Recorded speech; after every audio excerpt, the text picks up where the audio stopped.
а во ова брзо време на делување, се повеќе од нашето население се соочува со последица на анксиозност и состојба на панични напади. Затоа денес во студиото, како прв гостин, ја имаме магистар доктор Верица Малинкова-Димовска, специјалист по психијатрија во Аџибадем Систина, која што ќе ни ги открие сите симптоми, но и начини на разрешување на истите. Да имаме поздрава и посрекна нација. Токму така, Оливера, Да. и убаво кажа да скоро мислам дека ако не секој, барем секој втор почувствувал што е анксиозност. Ја исто така, за жал, и панични напади. Ајде уште еднаш добро утро од мене, почитувани, и сигурна сум дека оваа тема ќе привлече многу големо внимание кај вас, затоа што, како што кажавме, имаме една колективна анксиозност на панични напади. Добро утро и добре ни дојдовте, доктор психијатар. Верица, презимето беше Малинкова-Димовска. Дали можеби кафето влие врз зголемување на анксиозноста? Мислам да.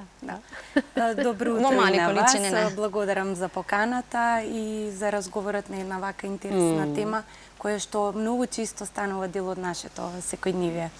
Кафето е стимуланс, да. И е еден убав почеток на денот. Тоа е во нашата македонска традиција, да речеме, за да ние го почнеме денот со едно утринско кафе. Иако кај некои луѓе влијае сосема добро и во ред, меѓутоа кај оние со посетлив стомак знае да направи проблем. Едно до две кафиња не е не грешка. Се што е во граница на нормала е сосем добро за нашето целосно функционирање, така да и кафето е секако убав дел за почеток на денот. Ние ќе ве почестиме со оглед на тоа дека и драго ми е што сте прв пат од Систина, доктор психијатар, магистар доктор психијатар кај нас, и што ќе позборуваме токму со вас за оваа тема. Кога ќе споменеме анксиозност, од каде името анксиозност и што точно значи и што причинува токму оваа состојба, да кажем? Така, тоа е едно појачено чувство на немир, кое што нашето тело го доживува, а во суштина обично се прашуваме, не знаеме од каде. Да. Тоа може да биде и од секојдневните информации. Еве, сведоци сме денеска на толку многу стресни информации, војни, економска несигурност, неизвестност. Примаме еден куп работи кои што... И тоа во секојдневието. Секојдневието, така. И тоа се абсорбира. Тоа се абсорбира и нашето тело реагира. Да. Нашиот ум прво реагира, а потоа и нашето тело реагира. И нас не е јасно што ни се случува. Но всушност тоа е едно треперење, еден страф, една неизвестност, една вознемиреност која што нас не ни е јасна, а ја чувствуваме и знае да ни влијае во нашето секојдневие. Предпоставувам дека е така, за жал, и како што кажам, сите ние може и да кажеме дека сме биле сведоци на ова што го зборуваме.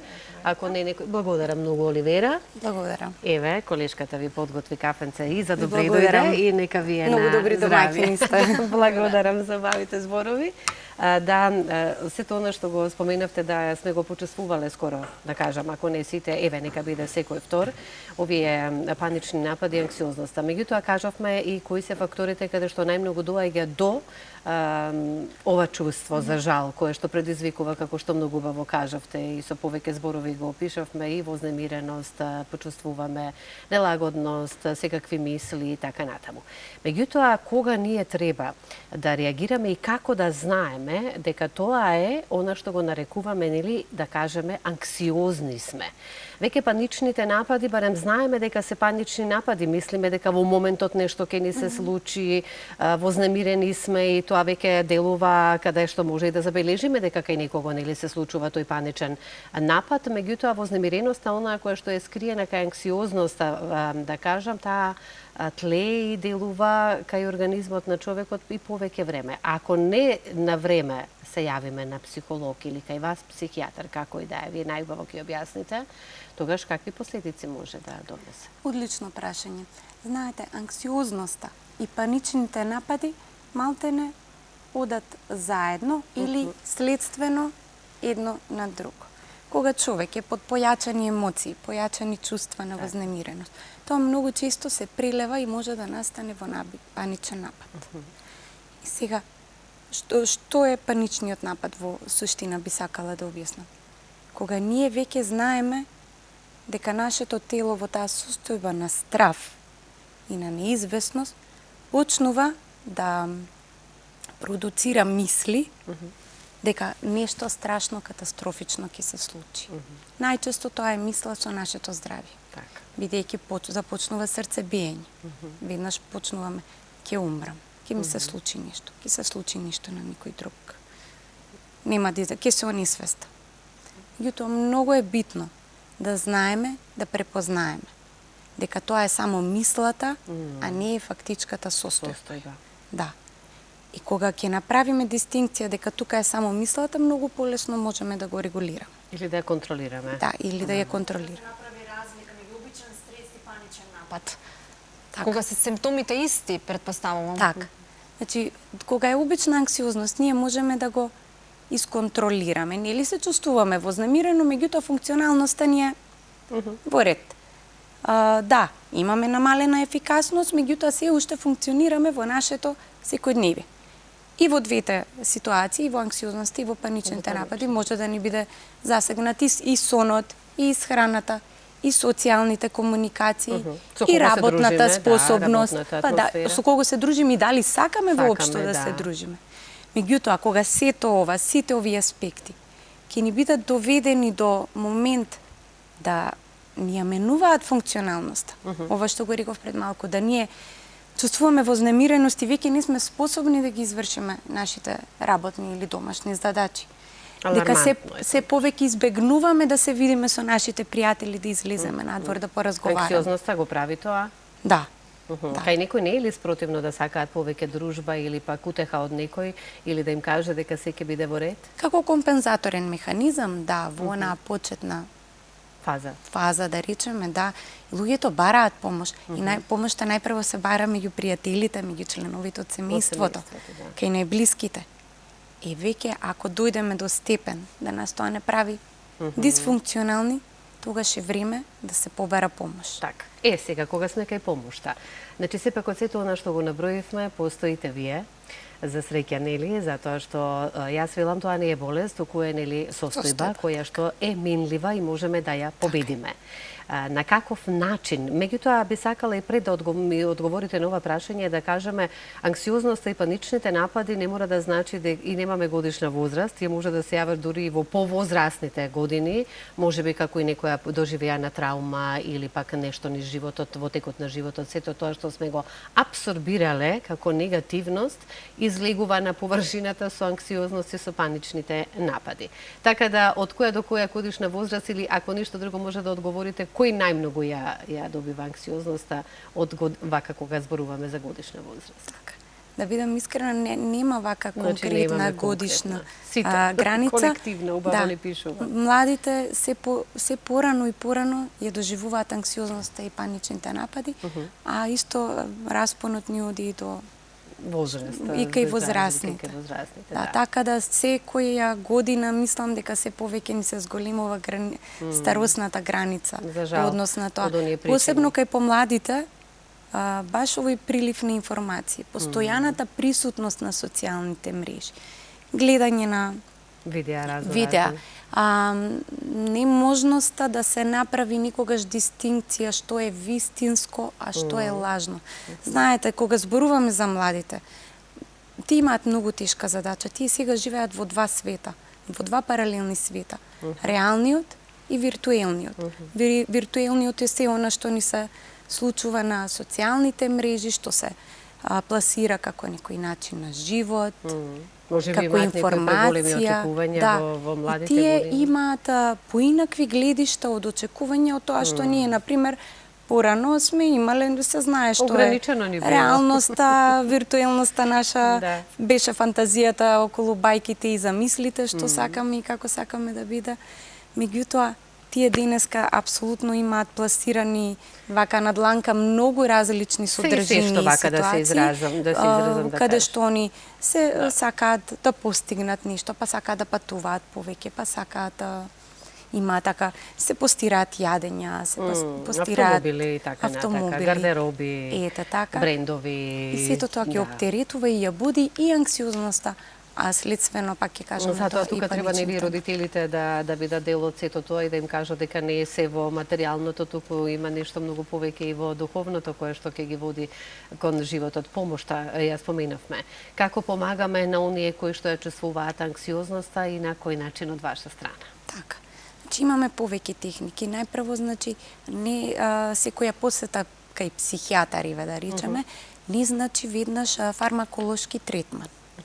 Значи, најпрво се испитува до каде сме, што сме, до кој степен сме со анксиозност или со панични напади. Психотерапијата, вежбите за регулација, се прв дел со кој што почнуваме да работиме. Доколку нели не ни оди работата, добро е никогаш да ја вклучиме и фармакотерапија. Не секогаш, но никогаш. Јас секогаш викам добро е што ги имаме лековите. Затоа што и да не ги одбиваме. Така, тие прават регулација. Да. Како што се во нашето тело регулираме. Го потикнуваат серотонинот. Апсолутно, да, прават стабилизација на системот, потикнуваат серотонин. Значи, кога даваме ние лекови, исто работиме на хормони. Како што се третираат тироидните хормони кога се пореметени, или кога шеќерот во крвта не е регулиран како што го регулираме. Кога имаме хипертензија, пиеме терапија за да ја регулираме, исто и со ова. Так, потикнуваме хормонот на среќа. Така. Да, и малку да не ги разбистре нели мислите кои што да ги тргне облачињето од пред нашите очи. Што подразбираме и под кога зборуваме за анксиозноста и за паничните напади, кај некои постои обсесивно-компулсивно растројство, да го кажеме. Што подразбира тоа и што значи?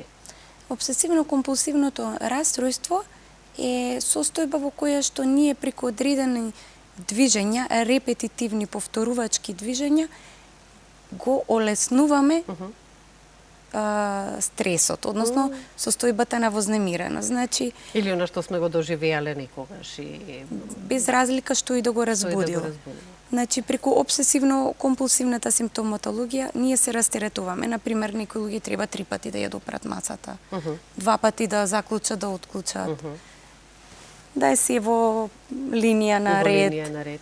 И тоа се навики кои што кај еден вид на ритуали, кои што ако не ги направат, мислат дека нешто катастрофично ќе се случи. И вознемиреноста тука расте. Тоа можеме да го лекуваме така исто, на каков начин да ги тргнеме од тие мисли, каде што го објаснивте, па дури има и во филмовите, нели можеме да сите оние кои што сме биле во допири со анксиозните состојби, тоа да го забележиме кај некој кај што постоело обсесивно-компулсивното растројство, затоа што тие кога стануваат од рано наутро се име, некои се плашат и да ја допрат вратата и такви некои мисли ги оптеретуваат. Меѓутоа, вие од ваша страна постојат лекарства и за тоа, да ги малку разбистрат мислите и дали се лекуваат и сето тоа може да го тргнат на страна од што го правеле претходно. Повторно би го рекла, значи не е тоа лекување, тоа е стабилизација на системот. Да, стабилизација на системот бидејќи на едно растројство и состојба. Така. Да, ние во психијатријата не сакаме да ги нарекуваме состојбите болест. Сега, кога имаме една колективна анксиозност и панични напади, велиме на ниво и на Македонија, дали вие ја имате статистиката дека се почесто сме анксиозни, причините ги кажавме нели од секојдневните информации, меѓутоа дали тоа и индивидуално има врска низ сето она што животот ни носи, сме го поминале? Апсолутно. Нашите искуства, животни, не се секогаш пријатни, нели? Животот е една промена, вика промената единствената константа. Секоја планина се носи своја тежина. Така. Секој на свој начин ги доживува работите, но знаете, кога имаме еден ранг на нормално кој што држи тука, нели? И животот осцилира со сите тие добри, лоши подеми, падови, нели? Кај секого е тоа така. И имаме екстреми. Некогаш се случува, значи тие екстреми да идат и нагоре и надоле. Кога се ретки, тие лесно се компензираат и на некој начин знаеме да се носиме со нив, да ги изрегулираме. Меѓутоа, кога тие амплитуди во екстреми, дали горе или доле, ни се премногу чести. Тие прават дестабилизација и не вадат од нормалното функционирање. Значи, ние веќе не функционираме во оној нормалниот опсек, туку во некој опсек што е надвор. А нашето секојдневие, на вистина, секојдневно ни нуди многу предизвици, кои што не секој може да се носи со нив. Секој на свој начин или се обидува да регулира, но не секогаш успеваме. И многу е битно луѓето да разберат дека не е страшно да ние се изгубиме некаде. Но најбитно е да го признаеме тоа пред себе си пред се и да побараме помош. Сега, кога сме кај барањето на помош, дали веќе не ни е табу тема да појдеме на психолог, психијатар, затоа што многу ни е потребно здравјето. Многу пати сме го кажале тоа и нели сме го споменале. Да, меѓутоа сега мислам дека во последно време и не толку, затоа што на сите ни е потребно да го негуваме како физичкото, така и нашето ментално здравје, затоа што е многу важно за нормално функционирање во секојдневието. Сега, дали се бара помош многу почесто, дали се доаѓа на време, затоа што се што е на време, нели, може да се помогне. Така и со анксиозноста и за другите, да кажеме, болести, ако не боли зап, ако се појавило кариес, да кажеме, малку, ќе го поправиме и потоа немаме никаков проблем. Меѓутоа, ако го оставиме, тогаш ќе направи проблем. Дали е исто така и со анксиозноста и паничните напади, ако не се јавиме на време? Јавувањето кај психијатарот секогаш било табу тема, но во последно време имам чувство дека така од малку се трга на страна. Посебно после периодот на короната, луѓето никако сватија дека е многу битно менталното здравје. Така. И да бидам искрена, многу ме радува фактот што се почесто и помлади луѓе бараат помош. Одлично. Да. И мене тоа ме радува, затоа што многу е лесно кога нешто ќе фатите на почеток. Многу побрзо и полесно ќе се санира штетата. Така. Како и за се во живот. Така да имам чувство дека одиме во добра насока и дека се почесто Ми е многу потребно да се грижиме за менталното здравје. Многу ви благодарам што ова утро бевте дел од нашата утринска програма да поразговараме за тема која што не засега сите заедно. Апсолутно. И помалку да ги користиме. И ќе се видиме по други теми. Така ви благодарам на поканата. Секако задоволство ни беше.